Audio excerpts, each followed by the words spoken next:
인류가 우주로부터 거대한 위협에 직면해 있다고 가정해 보겠습니다. 거대한 행성을 먹는 문어가 우리 태양계로 와서 금성, 화성, 지구, 목성, 그리고 다른 행성들을 먹어치웠어요. 토성만 제외하고요. 그래서 사람들은 거대한 고리를 가진 큰 행성으로 이주하기로 했습니다. 다행히도 이미 그런 여행을 가능하게 하는 멋진 기술을 가지고 있어요. 우린 재빨리 거대한 우주에 올라타서 이륙하고 토성으로 날아갑니다. 토성 자체에서의 생활은 불가능해요. 단단한 땅이 없기 때문이죠. 우주선은 토성에 착륙할 수 없습니다.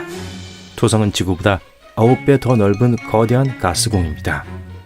크기를 비교하자면 5센트 동전과 야구공을 보세요. 토성의 대기는 주로 수소와 헬륨으로 이루어져 있어요. 그래서 만약 우주선이 착륙하기 시작한다면 결코 단단한 땅에 도달하지 못할 겁니다. 아래로 내려갈수록 더 높은 압력을 경험하게 될 거예요. 결국 우주선은 그냥 부서집니다. 그러므로 우리에게 선택은 오직 하나예요. 토성의 고리입니다. 토성의 고리는 거대한 가스 행성 주위를 엄청난 속도로 날아다니는 다양한 극의 얼음 입자들과 바위들로 이루어져 있어요. 날아가던 해성들로부터 형성되었습니다. 토성의 중력은 이 천체들을 진로에서 떼어내고 압력으로 짓눌렀어요. 이 해성들의 파편들이 토성 주위에 모여 고리를 형성하기 시작했어요. 이 입자 중 일부는 더 빨리 날아가고 일부는 더 느립니다. 행성에서 가장 가까운 것은 D고리입니다. C와 B고리가 그 뒤를 잇습니다. 그리고 카시니 간극이라는 큰 틈이 있어요. A, F, G 그리고 E 고리가 그 뒤에 옵니다. 이 분류는 링 맵을 만드는 데 매우 편리합니다. 그래서 사람들은 고리에 접근하지만 감히 그 위에 착륙하지 못해요. 먼저 그 지역을 정찰하기 위해 로봇이 있는 테스트 캡슐을 보냅니다. 로봇은 이 고리에서 적절한 위치를 선택합니다. 사실 바위들 사이의 거리는 꽤 크고 우주선은 쉽게 그곳으로 날아갈 수 있어요.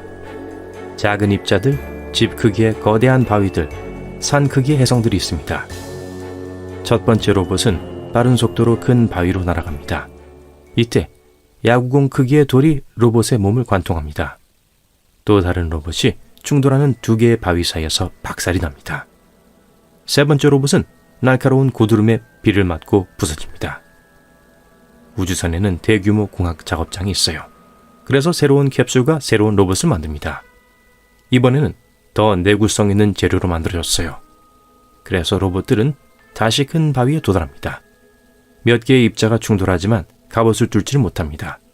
그 기계들은 날아다니는 바위 위에 사람들이 살 수 있는 작은 정거장을 세웠습니다. 하지만 몇 시간 후 커다란 소행성 덩어리가 정거장을 강타합니다.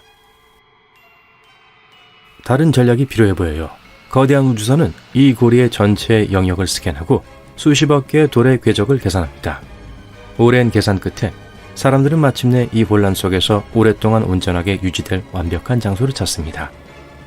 캡슐을 타고 이 큰 바위들 위에 착륙하고 정착하기 시작합니다. 정거장과 작은 집을 짓고 그 위에 강력한 배터리를 설치합니다.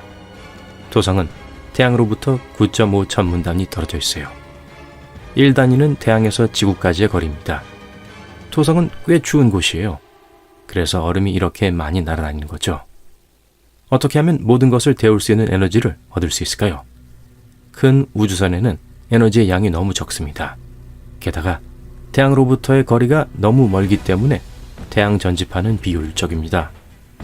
그러므로 과학자들은 날아다니는 돌로부터 운동 에너지를 생성하는 방법을 만듭니다. 풍차와 같아요. 바람이 선풍기로 움직일 때 이런 움직임은 에너지로 변환되죠. 그래서 엔지니어들은 움직이는 돌로부터 에너지를 모으는 패널을 만듭니다.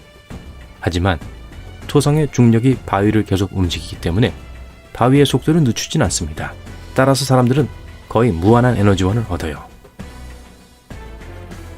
일부 우주 정거장에는 광합성을 통해 산소를 생산하는 식물과 나무가 있습니다. 햇빛 대신에 자외선으로부터 에너지를 얻습니다. 사람들은 큰 탱크에 산소를 채워서 집으로 옮겨요. 사람들이 인접한 고리에 정착하기 시작합니다. 한 장소에서 다른 장소로 가기 위해 많은 연료를 사용할 필요가 없어요. 바위에 착륙하고 그 경로를 계산하고 필요한 지점에 여러분을 데려다 줄 때까지 기다리면 돼요. 목적지에 도착할 때까지 계속 그런 식으로 이동할 수 있습니다. 점점 더 많은 사람들이 우주선을 떠나 고리로 이주합니다. 삶이 나아지고 있는 것처럼 보이지만 심리적인 문제가 시작됩니다. 우주의 진공 속에서 끊임없이 움직이는 것은 모두를 미치게 만들어요. 멈추지 않는 회전목마 위에서 사는 것을 상상해 보세요. 닭에는 항상 날아가 버리기 때문에 원할 때 걸어갈 수 없습니다. 우주복을 입어도 산책을 나갈 수 없어요. 왜냐하면 빠른 속도로 날아가는 바위를 만날 수 있거든요. 어떤 것도 계획할 수 없습니다. 왜냐하면 언제든 계획은 거대한 얼음 조각에 의해 망쳐질 수 있기 때문입니다. 컴퓨터도 도움이 되지 않아요. 모든 우주 물체의 궤적을 계산할 수는 없어요. 바위는 부서지고 수백 개로 쪼개지는 경향이 있습니다. 또한 새로운 행성들은 날아가고 또한 고리의 일부가 됩니다. 이 모든 것이 불확실성을 만들고 사람들에게 불안감을 유발해요. 게다가 고리 위는 어둡고 춥고 매우 외롭습니다.